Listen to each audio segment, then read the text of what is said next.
구약 성경 여호수아서 7장 6절에서 13절까지의 말씀을 받들어 읽겠습니다.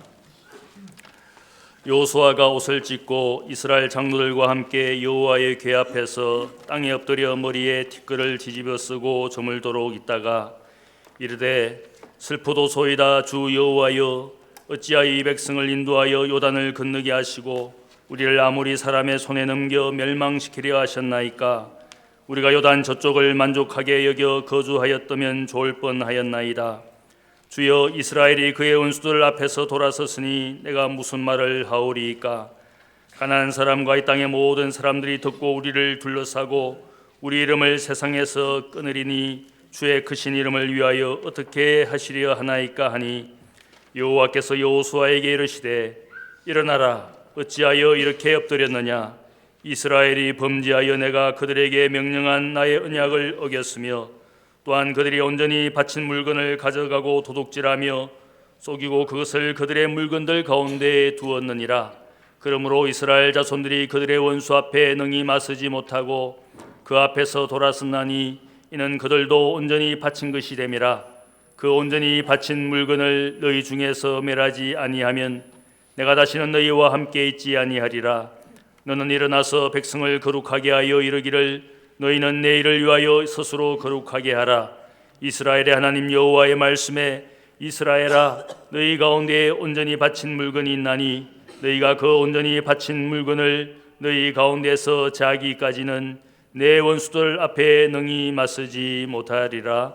아멘. 새해가 되면 늘 찬양대가 시편 1편의 축복의 말씀을 우리에게 들려주고 또 우리가 하나님 앞에 복된 인생으로 새해를 살기 위해서 이렇게 시작하게 된 것을 감사와 또 고마움을 느낍니다. 2020년 새해 첫날입니다. 여러분의 가정이 복된 가정, 여러분의 일터가 복된 일터, 또 사랑하는 대학교회가 복된 교회, 또 이 땅이 복된 땅이 되기를 주님의 이름으로 축복합니다. 2020년입니다. 특별한 해인 것 같습니다. 60 간지로 따지면 37번째 경자년의 해가 올해입니다. 경자년의 경은 백색을 뜻하고 자는 쥐띠를 나타내는, 그래서 흰 쥐띠의 해입니다. 우리 교인들 중에 쥐띠에 해당하는 분들 다 일어나시길 바랍니다. 쥐띠에 해당하는 분, 특별히 1960년생은 이제 올해가 환갑이 되겠습니다. 제 곁에 사는 사람도 올해 환갑입니다. 1960년생이 환갑이 되고 그 앞에 48년생, 36년생, 혹시 24년생도 계시면 일어나시고 72년생, 84년생, 96년생, 2008년생, 그리고 2020년생은 아마 없겠죠. 자, 다 일어나셨습니까? 숨기지 말고, 자기 나이를 숨기지 말고, 우리 이분들에게 늘 교회가 축복하는 환영의 노래, 축복의 노래 하겠습니다.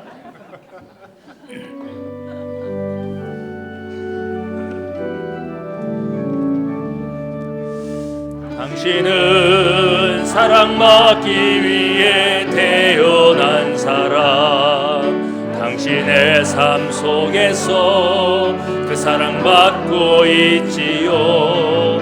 당신은 사랑받기 위해 태어난 사람, 당신의 삶 속에서 그 사랑받고 있지요.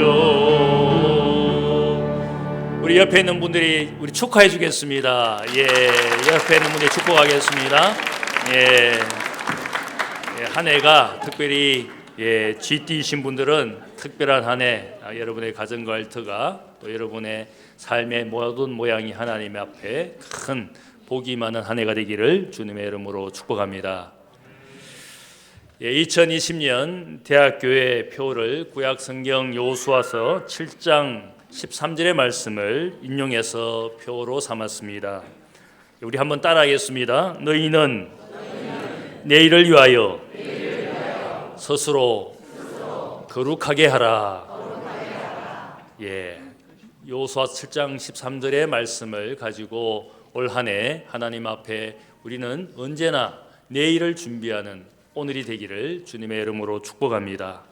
비록 어제의 상처, 불행이 있고 혹은 과거의 실패가 우리의 인생에 있었더라도 내일 승리와 영광을 얻기 위해서는 오늘 낙심하고 그냥 시간을 보낼 것이 아니라 과거의 실패나 아픔을 교훈으로 삼아서 오늘을 우리가 알차게 그 실패를 교훈으로 삼아서 자라난다면, 그리고 하나님 앞에 준비한다면 하나님이 내일 반드시 우리의 인생에 기쁨을 주시고 승리를 주실 줄로 믿습니다. 그것이 오늘 본문 여호수아서 7장의 이야기가 되겠습니다. 여호수아라는 사람은 어떤 사람입니까? 출애굽의 지도자였던 모세가 죽고 나서 그의 뒤를 이어서 후계자가 된 사람입니다. 그래서 이스라엘 백성을 이끌면서 요단강을 건너며 가나안 땅으로 들어왔습니다. 그리고는 하나님의 법궤를 앞세우고 또한 이 가나안 땅으로 나아가는 가운데 큰 장애물, 큰 성 여리고성이 막고 있었지만 하나님의 놀라운 역사 가운데 이 정복할 수 없게 보이는 그 큰 성 여리고를 피 한 방울 흘리지 않고 정복했던, 승리했던 그런 여호수아와 이스라엘 백성이었습니다. 계속되는 승리와 영광을 맛보게 된 여호수아와 이스라엘 백성들의 이야기가 여호수아서 1장부터 6장까지의 이야기라고 할 수가 있습니다. 그래서 6장 27절 말씀을 보면 여리고성을 무너뜨린 여호수아의 명성이 가나안 온 땅에 퍼지게 되었다. 이렇게 이스라엘과 여호수아의 명성이 온 땅에 퍼지게 되었다. 이런 승리, 이런 명성을 얻게 된 여호수아와 이스라엘 백성들이었습니다. 그런데 승리는 거기까지였고 오늘 말씀 7장 1절을 보면 이스라엘 백성 안에 문제가 생겼습니다. 전쟁에서 승리하고 얻게 된 적들의 금은보화를 아간이라는 사람이 하나님께 온전히 바쳐야 할 그 금은보화를 자신의 장막 그 땅 속에 감추었습니다. 아간이라는 사람이 탐심으로 하나님께 바쳐야 될 것, 그 바쳐야 될 것이란 그 금은보화는 사실의 율법의 말씀을 따르면 우상을 금으로 입힌 그런 금은보화였습니다. 신명기 말씀을 보면 그런 우상 숭배하는 백성들의 금은보화를 취해서 길거리에서 불로 태워서 하나님 앞에 온전히 바쳐야 될 물건이었습니다. 그러나 이 아간이라는 사람이 금은보화에 탐심이 생겨서 자신의 장막에 그 일부를 가져와서 숨겼습니다. 하나님의 명령을 어긴 그런 사람이 그 공동체 안에 생겼습니다. 이것이 이스라엘 백성들의 첫 번째 문제였고 첫 번째 범죄였습니다. 그리고는 또 이 공동체 안에 두 번째 범죄, 문제가 생겼는데 오늘 그 이야기를 보면 베델 근처에 있는 작은 성읍 아이를 정복하기 위해서 여호수아가 정탐꾼을 보내었습니다. 정탐꾼이 아이 성을 정찰하고 나서는 돌아와서 여호수아에게 보고를 합니다. 보고하기를 이 아이 성은 작은 성이고 거기에 거하는 사람은 소수에 불과하니까 이스라엘 백성들이 다 올라가서 싸울 필요가 없습니다. 우리 가운데 이 3,000명만 선발해서 싸워도 저 아이성은 능히 이길 수가 있습니다. 더 큰 성이고 더 많은 사람들이 살고 있는 여리고 성도 우리가 정복했는데 이 작은 성, 얼마 되지도 않는 백성들이 거주하는 그 성을 우리가 정복하지 못하겠습니까? 다 올라갈 필요 없습니다. 그렇게 보고를 했을 때에 여호수아는 정탐꾼의 말을 그대로 듣고 3,000명만 올려보냅니다. 그런데 놀라운 것은 3,000명이 쉽게 이길 줄 알았는데 대패를 하게 됩니다. 그 가운데 36명이 죽고 남은 모든 이스라엘 백성들은 도망치면서 마음이 물녹듯이 마음이 녹아버린, 사기를 완전히 잃고 낙심해서 이스라엘 진영으로 돌아온 사건이 일어났습니다. 큰 성 여리고는 피 한 방울 흘리지 않고 그들이 여리고성을 무너뜨린 것은 그들의 힘도 그들의 군사의 숫자도 아니었습니다. 하나님이 전적으로 역사하셔서 그들은 하나님의 말씀에 순종해서 여리고성을 돌면서 찬양했을 뿐입니다. 그런데 놀라운 것은 하나님께서 그 여리고성을 무너지게 하시고 이스라엘에게 승리를 주셨습니다. 승리를 맛본 다음에 아마 이스라엘 백성들과 지도자 여호수아는 마음이 그 순간 교만해졌습니다. 큰 성도 무너뜨리는데 이 작은 성 아이를 우리가 무너뜨리지 못하겠느냐 쉽게 생각했습니다. 교만해졌습니다.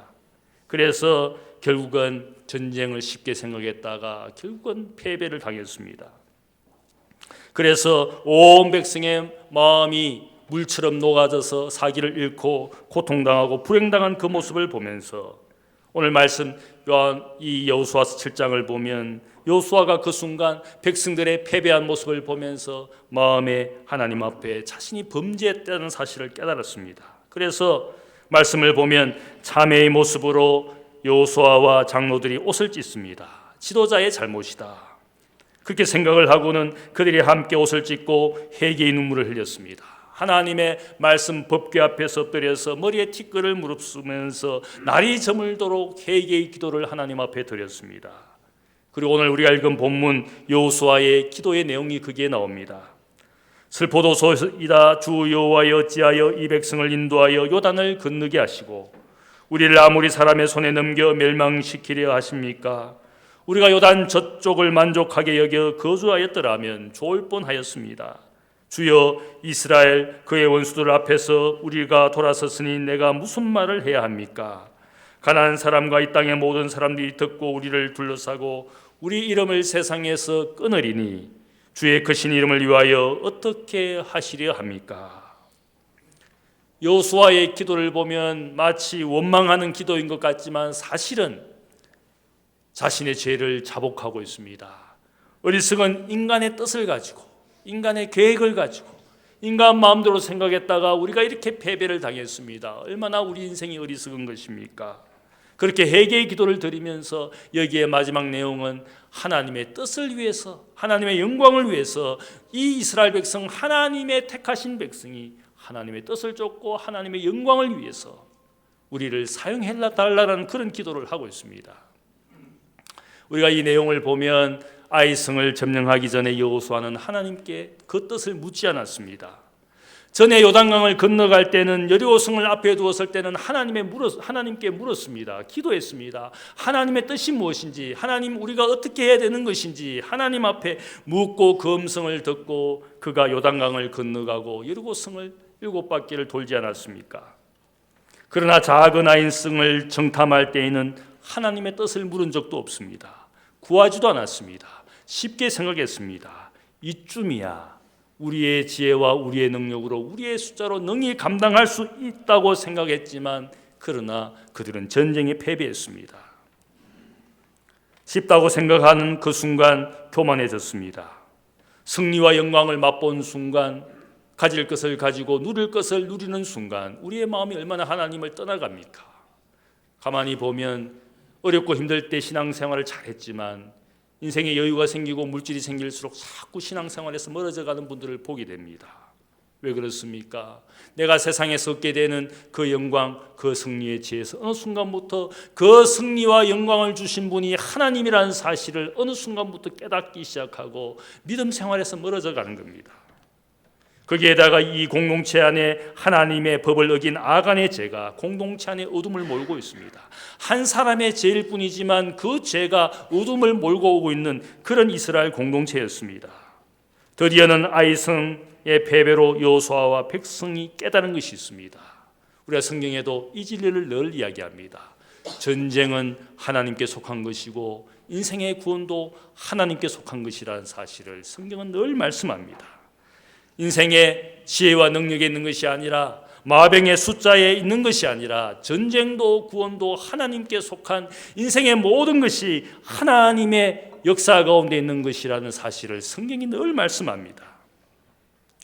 전쟁의 패배를 맛보았지만 그래도 여기에 한 가지 하나님의 은혜가 있는 것을 알 수가 있습니다. 3,000명이 전쟁에 나가서 패했다면 아마 수백 명, 적어도 몇천 명은 죽어야 되는 것이 전쟁의 패배이지만 여기에 보면 36명만 죽었습니다. 전쟁에 패배했는데 사상자가 36명밖에 되지 않습니다. 저는 여기에서 그래도 하나님께서 교훈하시려고, 깨닫게 하시려고 적은 사상자의 숫자를 가지고 하나님이 보호하셨기 때문에 그래도 이들이 깨달을 수 있는 기회를 하나님이 주신 것이라고 이 이야기에서 말씀합니다. 이스라엘의 교만한 마음에 경고를 주신 것이기 때문에 전쟁에 패배했지만 적은 사상자가 생긴 것은 여전히 하나님의 백성이기 때문에 하나님의 보호 가운데 있다는 사실입니다. 그들의 교만한 마음을 낮추시기 위해서 전쟁은 하나님께 속한 것이라는 사실을 알려주시기 위해서 그래도 그들의 인생의 작은 시련과 작은 불행만 허락하신 것이라 할 수 있습니다. 우리가 때로는 인생의 시련이나 불행을 당하면 마치 세상이 끝난 것처럼 우리가 생각할지 모르겠습니다. 그러나 세상은 끝나지 않습니다. 하나님의 사랑은 세상 그 어떤 것도 끊을 수 없는 그 사랑이 우리를 지키시는 것이기 때문에 그 불행과 시련 속에서도 하나님은 우리에게 기회를 주시고 은혜를 남겨두셨다는 사실을 우리가 믿어야 되는 겁니다. 여러분이 인생의 시련과 불행이 곧 그치지 않는다 할지라도 여러분의 인생의 곁에 하나님의 은혜가 있는 줄로 믿습니다. 그것이 믿음의 사람들의 우리가 그렇게 믿어야 되는 것이지 않습니까? 사도 바울은 그의 복음 전도자로서의 수십 년을 살면서 수많은 시련과 환난을 겪었습니다. 그 어떤 인생보다 바울만큼 환난과 시련을 겪은 인생이 없었습니다. 그런데 바울은 환난과 시련 속에서 그의 고백이 있습니다. 우리가 사방으로 우겨삼을 당하여도 쌓이지 아니하며 답답한 일을 당하여도 낙심하지 아니하며 박해를 받아도 버림받지 아니하며 거꾸로 트림을 당하여도 망하지 아니하고 우리가 항상 예수의 죽음을 몸에 짊어짐은 예수의 생명이 또한 우리 몸에 나타나게 하려 함이라. 아무리 고난이 있어도 망하는 것은 아니다. 낙다운은 될 수 있어도 낙아웃이 되는 것은 아니다. 우리가 고난과 시련 속에서 마음이 아프고 혹은 슬픔의 눈물을 흘릴 수는 있을지는 모르지만 하나님께서 결코 우리를 버리신 것이 아닌 것은 바울이 그 다음 고백하는 것은 왜 우리가 여전히 희망이 있느냐, 인생의 질그릇에 보배 되신 예수 그리스도를 담고 있기 때문에 예수님이 사랑하여 희생하여 죽어주신 이 형제 이 자매를 결코 하나님이 버리실 리가 없다. 위하여 죽어주신 우리들인데 이 예수 그리스도를 인생의 보배처럼 여기는 우리들을 과연 하나님이 버리실 것이냐? 결코 버리지 않는다. 그게 바울의 고백이었습니다. 그 많은 시련과 환난 속에서도 바울이 견디어냈던 것은 그의 인생의 질그릇에 보배 되신 예수 그리스도가 있다고 믿기 때문에, 그래서 그 예수의 죽음마저도 우리가 닮아간다면 예수의 영광도 예수의 생명도 우리의 것이라고 그가 믿었기 때문입니다. 요수아는 비록 어제의 죄로 실패했지만 오늘 하나님 앞에 회개했습니다. 새로워지기 위해서 기도했습니다. 더욱 하나님의 뜻을 간절히 구하고 하나님의 영광을 위해서 내 인생이 사용되어지기를 원합니다. 이 백성이 하나님의 영광을 위해서 사용되어지기를 원합니다. 그렇게 기도했습니다. 이런 여호수아의 기도에 오늘 말씀을 보면 하나님이 오늘 7장 13절의 말씀에 이 여호수아의 기도에 응답하신 말씀이 나옵니다. 너희는 내일을 위하여 스스로 거룩하게 하라. 너희는 내일을 위하여 오늘 스스로 거룩하게 하라. 다시 한번 따라하겠습니다. 너희는 내일을 위하여 스스로 오늘 거룩하게 하라. 어제의 실패에 낙심하면서 오늘의 시간을 보낼 것이 아니라 오늘 우리에게 주어진 이 하나님의 은혜에 응답해서 내일을 준비하는 오늘이 되도록 말씀하고 있습니다.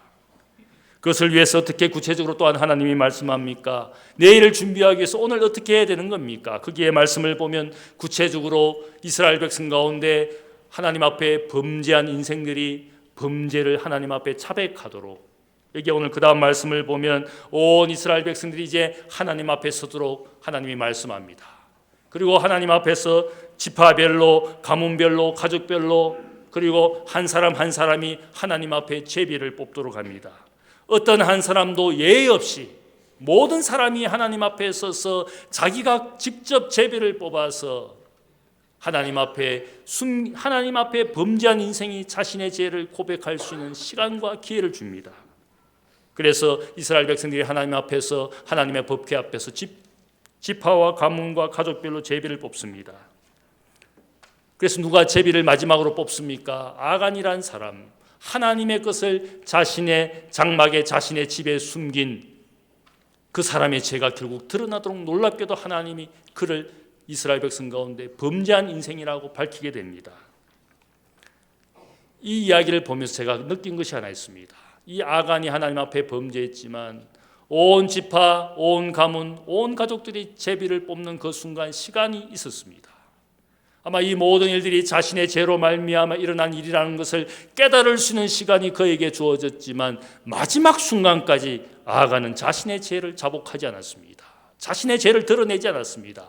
결코 하나님이 알 수 없을 것이라고, 숨길 수 있다라고, 숨길 수 있는 인생, 숨길 수 있는 죄라고 생각하고 살아가는 사람들 우리 중에도 많지 않습니까?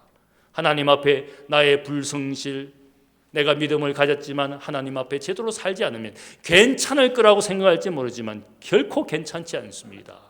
그 어떤 인생도 하나님 앞에 자신을 숨길 수 있는 인생이 없다는 뜻입니다.